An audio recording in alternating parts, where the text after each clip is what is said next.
What is up, everyone? Welcome back to my YouTube channel. Today we'll be reacting to most embarrassing F1 moments of all time. I'm looking forward to getting into this video, as I don't think I've done like a embarrassing moments video on F1 yet.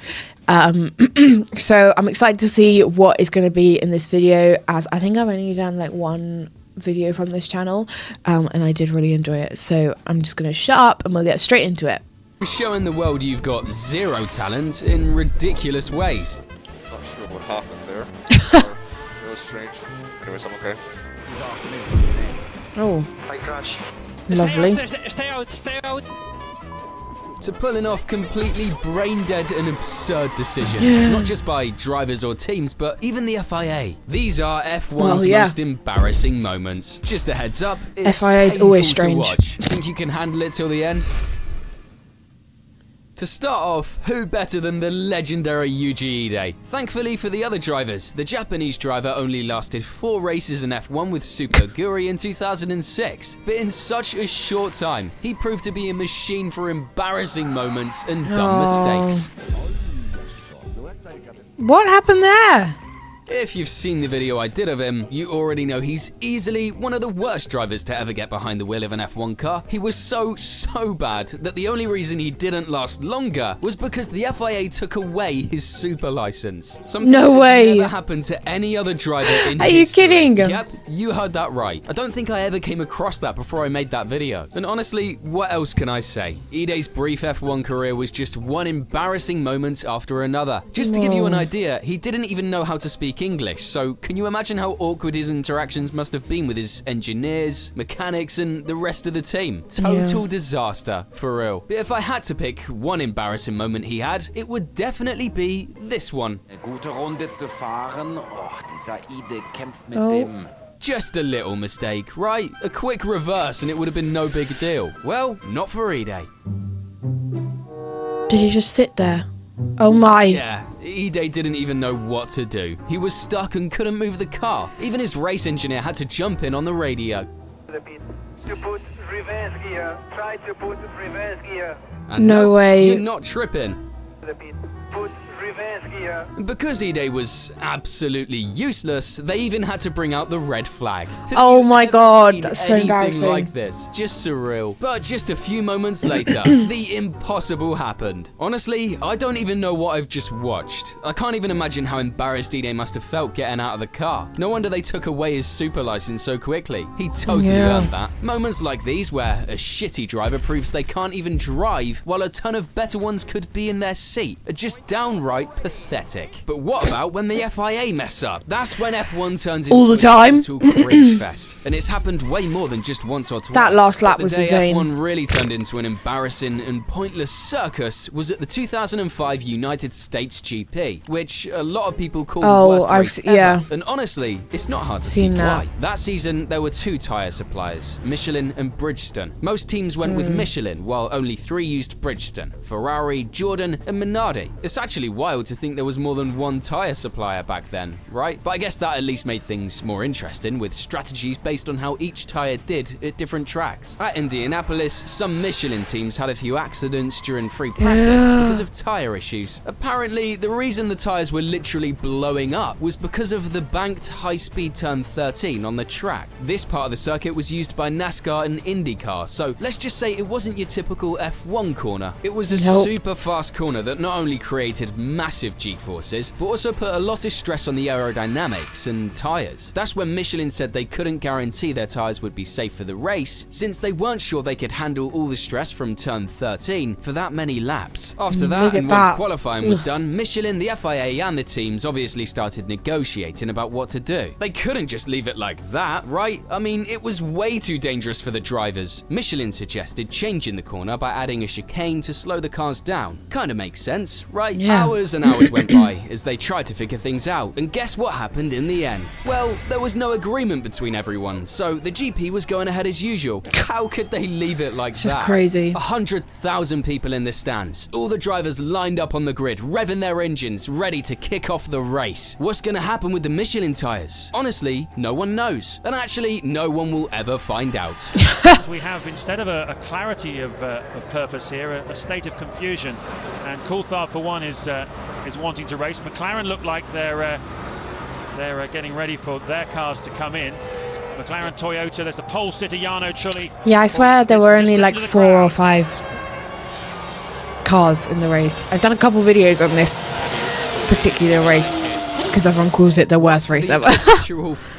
So, all Michelin teams are boycotting the race. Will the FIA do something? Ferrari's on pit straight. No, they probably won't. And to Minardi. So it looks like we're going to have a 6-car start. 6 cars outside our window here. No way. I think this is the first time I've seen something like this. A race with 6 cars. For real? What a joke. Imagine paying a ton of money to watch this. Easily the worst and most ridiculous race ever. I feel sorry for everyone in that crowd. 13, which caused the problems. Across the line goes Michael Schumacher. While the Ferrari drivers didn't even know how to act on the podium, Thiago Monteiro, who got his first and only podium in F1, couldn't care less. On that embarrassing day, the FIA and F1's image was trashed for a long time for letting such a ridiculous thing happen. And obviously, fans were asking for refunds. F1 made a total fool of itself that day, and Eccleston and the big shots paid the price for it. But the FIA aren't the only ones that paid for making a fool of themselves. You know who else has? Of course. Ferrari. And he will definitely... Of course they're going to be in here. Whoa! No. I'm not even talking about that. I mean the infamous 2002 Austrian GP, where what they did was just plain stupid and unnecessary. It was the 6th race out of 17, and Schumacher had already won 4 and grabbed a 3rd place, leading the championship with 44 points. Juan Pablo Montoya was 2nd with 23. Safe to say, everyone expected the German to dominate again and take his 3rd title in a row. Meanwhile, Barrichello had a rough start to the season. 3 DNFs, 1 race he couldn't even start, and only 1 podium. But when they hit Austria, everything flipped. It was the perfect weekend for Barrichello, and with Schumacher right behind him, Ferrari couldn't have asked for a better race. Or could they? Great. Ferrari just playing with us, saying, okay, let Michael close up, but we're going to let you in anyway. Oh, the sound of the engine back then. It'll all come down to the last corner.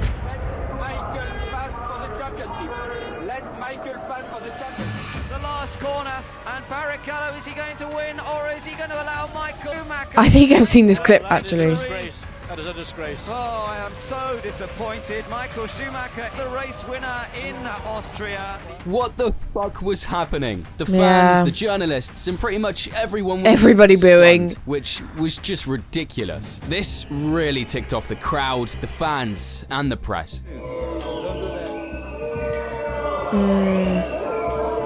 Damn, even the press and the media in there. At the last minute, Schumacher was obviously uncomfortable with what just went down, making it one of the most awkward and surreal podiums ever. Wow. Of course, Ferrari wasn't going to get away with that. They got slapped with a $1 million fine. No way. Order, which wasn't punishable back then. Instead, they were fined for messing up the podium ceremony rules. Years later, Barrichello spilled the beans on what went down during the last laps of the GP. It was 8 laps of war. It's very rare that I lose my temper, but I was screaming on the radio. I kept going right to the end, saying I would not let him pass. That's when they said something about something much broader. It was not about the contract. I cannot tell you what they said, but it was a form of threat that made me think about rethinking my life, because great joy for me was driving. With a 2-year contract he just signed, Ferrari sounding like a cult. It's no surprise Barrichello was feeling nervous, but seriously, it was one of the dumbest. I mean, it feels like that. I can say that as a raging Ferrari fan. Schumacher wrapped up the title with 6 races left and finished 67 points ahead of Barrichello and 94 ahead of Montoya. To make up for it, somehow, that same year at Indianapolis, Schumacher let Barrichello pass at the last second for the win.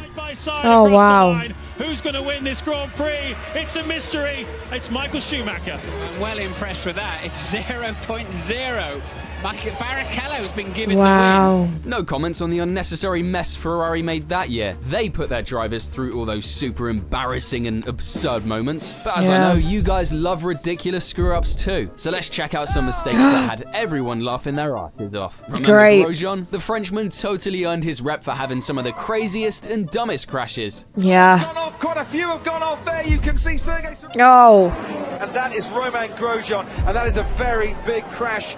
Oh, look at all the debris. He was That's one of the nuts. most reckless drivers out there, but his dumbest and most embarrassing crash, definitely the one in Baku in 2018. That GP always brings wild races with all kinds of chaos.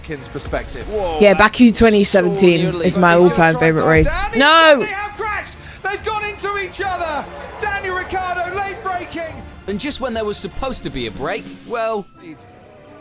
Oh, lovely. It's the Haas. Under the safety car. Safety car. That's no way. Some new move from the Woats. But that wasn't even the worst part. That's so embarrassing. I think Ericsson hit us.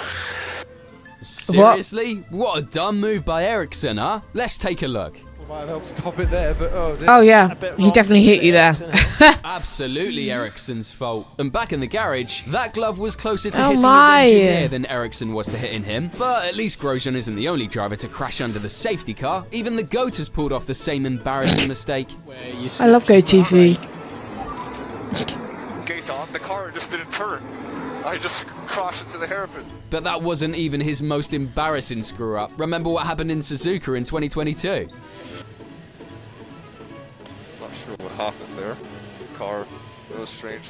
He just went the wrong way. Blaming the car. Only the GOAT can pull that off. But you know what's even more embarrassing and ridiculous than that? The stunt Maldonado pulled during free practice in China back in 2014. Because honestly, I have no clue what was going through his head at that moment. But we all know Crashtor was never your average driver. In China, he pulled off a move that was straight out of a Sunday karting session with your buddies. Oh my god. Come on, who gave this guy a steering wheel? He did a bit of off-roading. In the next session, he took it to a whole new level. Seriously, he couldn't even get the car to the pits without wrecking it. What was going on with him? I crash. Classic Crashtor radio in action. And his the mechanics, only explanation they there. couldn't take it anymore. It looks like making two ridiculous even the mechanics are done. Something only Maldonado could do. But believe it or not, even some of the best drivers, like Nigel Mansell, have done it too. Much to his regret, many people still remember what he did at the Portuguese GP back in '89. The Brit was having a great race, going from third to leading ahead of Berger and Senna. But when it came time to pit, that's when it all started to go wrong. Oh my! A new fast start to the race on fresh tires, and what happened there? Was that? He almost ran over half of the team. And obviously, he lost so much time that Berger and Senna passed him. But that wasn't all. Driving in reverse in the pit lane was prohibited. And even though the pit crew told him not to, Mansell did it anyway, getting disqualified and shown the black flag. To be honest, it was a pretty ridiculous way to get disqualified. But Mansell, I don't know if he didn't see the black flag or what, but he just kept going like nothing kept going. And the worst was yet to come. He was getting closer to Senna, so on lap 48, he tried to pass him in turn 1, and it ended up terribly wrong. Oh no! So not only did he get the black flag, then he carried on and then took out someone anyway. Seriously, what was up with Mansell in that race? Fair to say that the crash was kind of both. I think he just had enough at that point. Shouldn't have even been there in the first place. Yeah. After all that chaos and unnecessary drama he caused that day, Mansell had to explain himself. I swear on the Bible I was so involved chasing Ayrton that I didn't see the flag, and I swear that there was no radio communication that I was aware of. Honestly, I don't know if I buy it. What's your take on it? To be fair, if it was Maldonado, I definitely wouldn't buy it. But for someone like Mansell, it could be true. I don't know. Maybe. Oh, I absolutely love that video. I really love this. I'm going to have to start doing more videos from this channel because I really love the way that he does his videos. Yeah, some of those I'd seen before, like the 2005 Indianapolis Grand Prix. I've done a couple videos on that. Some of them I started watching F1 in like 2017, so 2017 onward I had seen, but like the ones that were like before I was born in 2004, so like the 2002 one there, obviously 1989, that one there, I wasn't alive then, so those were kind of insane. I think I've seen the clip of the race that happened with Schumacher and Barrichello, and they told Schumacher to they told Barrichello to let Schumacher pass. I think I've seen the clip of them coming up to the finish line there. But I hadn't seen clips of like the podium and everything, so that was pretty funny to watch. So yeah, I really enjoyed that video. So with that being said, if you have any other videos that you'd like me to react to, drop them in the comments. I'm working my way through everybody's suggestions at the moment. If you did want to check out any of my other socials or become a Patreon member and get early access to videos like this or top priority of your suggestions, then you can do all of that down below. But I hope you enjoyed today's reaction, and I will catch you next time for the next one. Bye!